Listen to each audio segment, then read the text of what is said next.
Update tayo sa isinagawang examination ng PNP Forensic Group sa mga nakuhang buto ng tao sa Taal Lake sa Batangas. May ulat on the spot si Ian Cruz. Ian? Yes, Rafi, walang nakuhang DNA profile ang PNP Forensic Group kaugnay sa mga nakuhang buto sa Taal Lake. Ito ang sinabi ni PNP spokesperson Brigadier General Jean Fajardo sa isang pulong balitaan dito sa Camp Crame. Ayon kay Fajardo, matagal na nababad sa tubig ang mga buto kaya marahil walang nakuhang profile.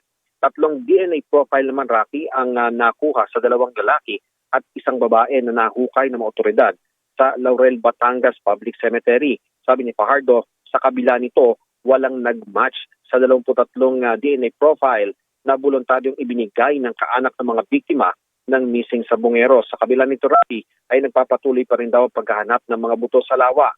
May nakuhang ang buto kahapon lamang ang mga otoridad at Rafi, nananawagan naman ng PNP sa mga naghahanap ng mga nawawalang kaanak nila para magbigay ng DNA sample sa pulisya sa posibilidad na maikumpara ito sa hawak na DNA profile ngayon ng PNP. Balik sa iyo, Rafi.